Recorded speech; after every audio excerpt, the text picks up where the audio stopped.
नमस्कार, मैं हूं संदीप चौधरी। रात के 9 बजने को है। आप देख रहे हैं नेशनल न्यूज सेंटर। शुरुआत आज उस खबर से जिसका सीधा सरोकार आपकी जेब से है। नोटबंदी के बाद ज्यादातर लोगों के बटुए में कैश की किल्लत है, मेरे बटुए में भी। ऐसे में लोग कैशलेस ट्रांजैक्शन का सहारा ले रहे हैं। सरकार इसे जमकर बढ़ावा भी दे रही है।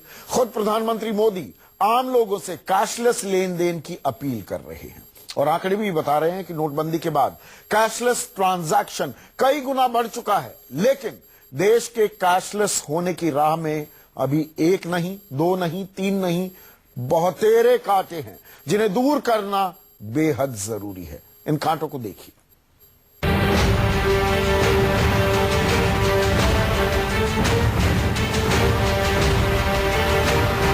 देश भर में कैश की जबरदस्त किल्लत है।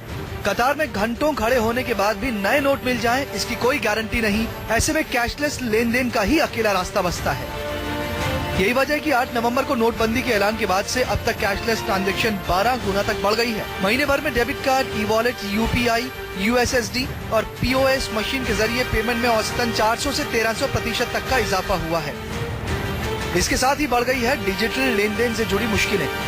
कहीं सर्वर डाउन है, कहीं इंटरनेट धीमा। नतीजा, आपने पेमेंट किया और वो दूसरे के खाते तक पहुंचा ही नहीं। मोदी सरकार कह रही है कि बैंक्स और एटीएम में जाने की जरूरत ही नहीं है, क्योंकि कैश ट्रांजैक्शन मत करिए, सब कुछ ऑनलाइन करिए। लेकिन हम आपको यहाँ दिखाते हैं कि ऑनलाइन ट्रांजैक्शन करना कितना ज्यादा मुश्किलें हो रही हैं, उसमें भी लोगों को। 800 रुपए का नुकसान हो चुका है। इसमें ये हुआ कि जब मैंने आगे पे किया तो वो बीच में ही अटक गए और मैंने इसमें क्वेरी भी डाली है इनको, पेटीएम वालों को, और इसका ईमेल इन्होंने भेजा है कि आपकी 7 डेज में आ जाएगी और ये अभी तक नहीं आए। मैंने बिजली का बिल जमा कराया था 14,000 रुपए का। वो 3 दिन बाद जाके क्रेडिट हुआ था और उनका हमें मेल आ रहा था कि आपका बिल डिपॉजिट नहीं हुआ। जो हमने पेटीएम से कराया था, पेटीएम से कट गए थे। पेमेंट क्यों नहीं हो पा रहा था? वो कह रहे हैं कि सर्वर डाउन है।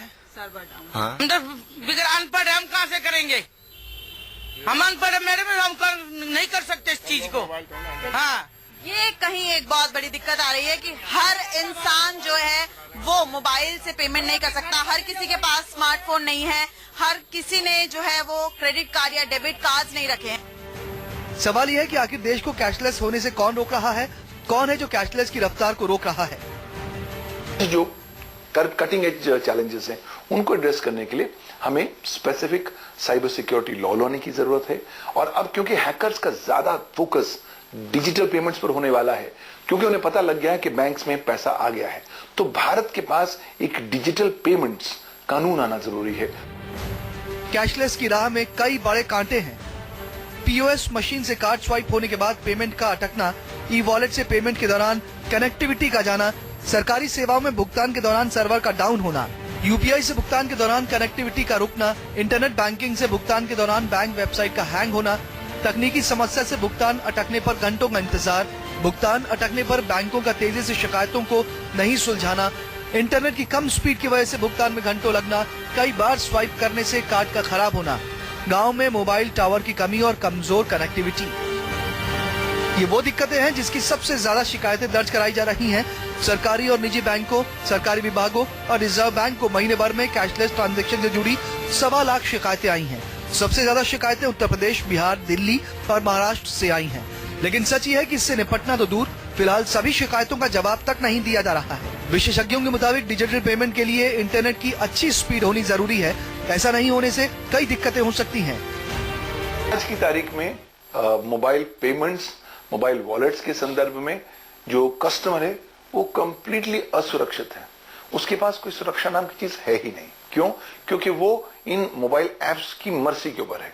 अगर वो थोड़ी बहुत इनायत करेंगे तो शायद हमारा भला हो जाएगा। इंटरनेट की स्पीड की बात करें तो भारत दुनिया भर में इसमें 138वें नंबर पर है। भारत में इंटरनेट पेज लोड होने में औसतन 5.5 सेकंड का वक्त लगता है, तो पड़ोसी देश चीन में सिर्फ 2.6 सेकंड का समय लगता है। स्वीडन कैशलेस लेन देन में सबसे आगे है। स्वीडन में इंटरनेट की पहुंच 94.6% लोगों तक है। वहां 98% लेन देन कैशलेस है। तो भारत में इंटरनेट की पहुंच महज 36.5% लोगों तक है। इसका सीधा असर यह है कि भारत में 8 नवंबर तक हाल तक सिर्फ 2 से 3% लेन देन ही कैशलेस होता था। इस मामले में हम केनिया, नाइजीरिया और जिम्बाब्वे से भी पीछे हैं। यही नहीं, कैशलेस की राह में धोखाधड़ी जैसे कांटे भी हैं।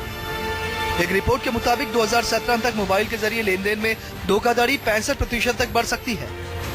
मौजूदा दौर में 40 से 45% ई लेन देन मोबाइल के जरिए होता है, इसलिए बड़ा खतरा है। यही नहीं, नोटबंदी से ठीक पहले देश में 32 लाख डेबिट कार्ड का डेटा चोरी हो गया था। 2014 की एक रिपोर्ट के मुताबिक डेबिट कार्ड धोखाधड़ी के मामले में भारत दुनिया में दूसरे नंबर पर था। कंप्यूटर लिटरेट है तो उसको एक फिशिंग ईमेल कोई किसी ने भेजा तो वो रिप्लाई करेगा नहीं, लेकिन जो कम लिटरेट टेक्नोलॉजी में है, आप उसको एक ईमेल भेजो कि वो उसके पास 1 करोड़ रुपया वो मिला, वो फौरन वो ईमेल को रिप्लाई करेगा। तो इसलिए आने समय में ये जो मोबाइल फोन फ्रॉड होगा वो बढ़ता ही रहेगा, कम नहीं होगा।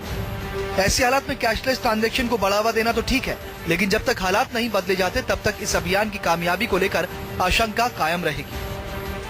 मुंबई से विनोद जगदाले और दिल्ली से दिव्या अग्रवाल के साथ वरुण सिन्हा, न्यूज़ 24।